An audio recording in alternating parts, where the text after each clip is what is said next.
Micro teaching অনুপাত শিক্ষণ পরিকল্পনা এই বিষয়ে একটা অনুপাত শিক্ষণ পরিকল্পনার দক্ষতা সম্বন্ধে জানাবো। তার আগে অনুপাত শিক্ষণটা কি সেটা আমাদের জানতে হবে, তারপর আমরা যাবো স্কিলস গুলো।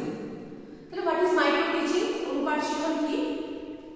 এটা হচ্ছে বুঝতে পারছো যে টিচিং হচ্ছে একটা স্কিল, দক্ষতা, এবং এই দক্ষতাটাকে তুমি যত সুচারু যত সুন্দরভাবে ফুটিয়ে তুলতে পারবে তত স্টুডেন্টসদের কাছে এটা অ্যাকসেপ্টেবল হয়, বিকজ আমাদের সবকিছু হচ্ছে স্টুডেন্ট সেন্ট্রিক। তো দ্যাটস ওয়াই তোমাকে প্রত্যেকটা স্কিল খুব সুচারু সুন্দরভাবে ফুটিয়ে তুলতে হবে, এবং মাইক্রো টিচিং হচ্ছে সেইটা। মাইক্রো টিচিং হচ্ছে তুমি একটা সুন্দর স্বাভাবিক পরিবেশে স্টুডেন্টদের সামনে রেখে তুমি তোমার কিছু কোনো একটা টপিক বা বিষয়কে নিয়ে তোমার পার্টিকুলার কিছু স্কিল তুলে ধরছো, এবং তার মাধ্যমে তুমি বিষয়টাকে ওদের কাছে সুন্দর করে স্বাভাবিকভাবে পৌঁছে দিচ্ছ, সেটাই হচ্ছে মাইক্রো টিচিং। সাধারণত মাইক্রো টিচিং এর একটা স্বাভাবিক শিখন, এটা কোনো যান্ত্রিক কোনো টিচিং স্ট্র্যাটেজি নয়, স্বাভাবিক শিখন। এবং তুমি এই টিচিং এর মাধ্যমে কিন্তু টিচাররা নিজেদের যে কোয়ালিটিজ বা স্কিলস সেগুলো কিন্তু ডেভেলপমেন্ট ঘটাতে পারে। এবং আরেকটা ব্যাপার হচ্ছে যে মাইক্রো টিচিং এর মাধ্যমে যদি স্বল্প সময়ের জন্য করা হয়, 8 থেকে 10 মিনিটের মধ্যে যেহেতু মাইক্রো টিচিং করা হয়, সেহেতু খুব সুন্দরভাবে তুমি তোমার স্কিল এবং স্কিলের আন্ডারে যে কম্পোনেন্টস গুলো আছে তুমি টাচ করতে পারবে। এবার আমরা জেনে নিই যে দক্ষতাটা অ্যাজ আ টিচার যখন অ্যাজ আ ট্রেনিং টিচার যখন আমি স্টুডেন্টসদের কাছে আমি কোনো মাইক্রো টিচিং একটা লেসন দেব, তাহলে সেক্ষেত্রে আমার ফর্মালিটিস বা আমার রুলস রেগুলেশনস বা টিচিং স্ট্র্যাটেজিস কিরকম হবে সেটা জানবো। ফার্স্টে বোর্ডওয়ার্কের দিকে যাই। যখন আমি কোনো স্কিল নিয়ে মাইক্রো টিচিং পড়াবো, ফার্স্ট কাজ হচ্ছে আমাকে বোর্ডটাকে রেডি করা। কি আমাকে লিখতে হবে আমি কোন ক্লাসের জন্য মাইক্রো টিচিং বা অনুপাত পরিকল্পনা যেটা করেছি আমি সেটা কোন ক্লাসের জন্য শ্রেণী, এবং আমার স্টুডেন্ট সংখ্যা কতটা, দ্যাট ইজ ভেরি ইম্পর্টেন্ট, কারণ আমার স্টুডেন্ট সংখ্যা কতটা তাও ডিপেন্ড করছে আমার চাপের অনেক কিছু ডিপেন্ড করে, যে আমার চাপের লেখার প্রণালী কিরকম হবে, আমার ভয়েস মডুলেশন কিরকম হবে, আমার বোর্ডওয়ার্ক কিরকম হবে, সবটা। সময় 8 থেকে 10 মিনিট, যে সময়টা আমি প্রথমেই বললাম।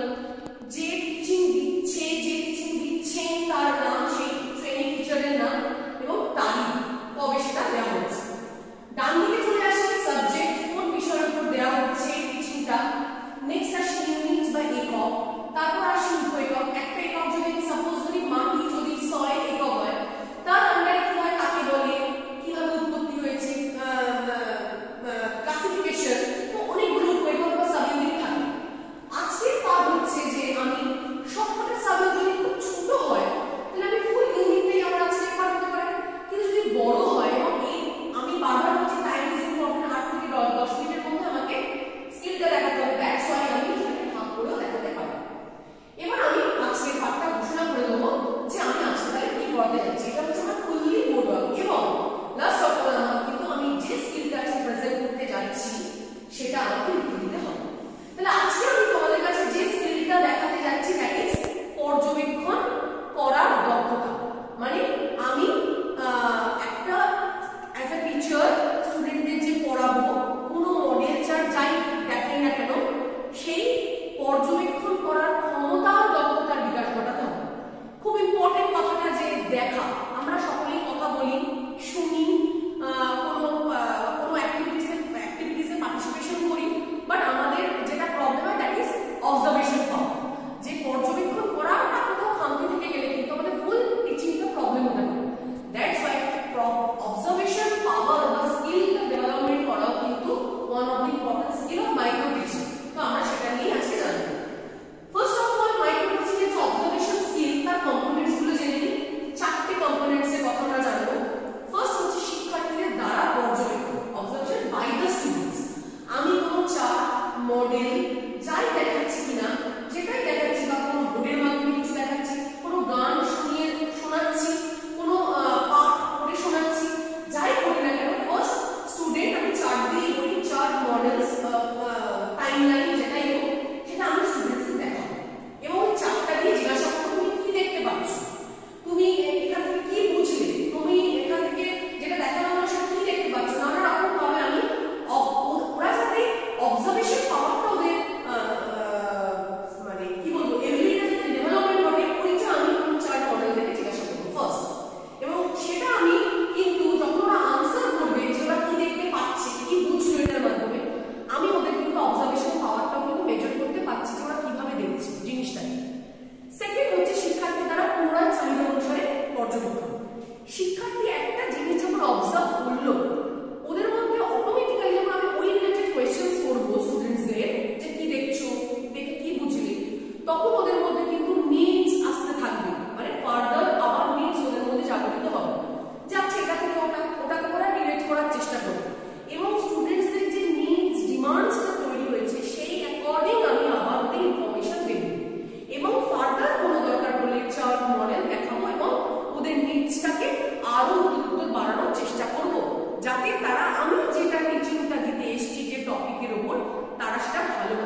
বা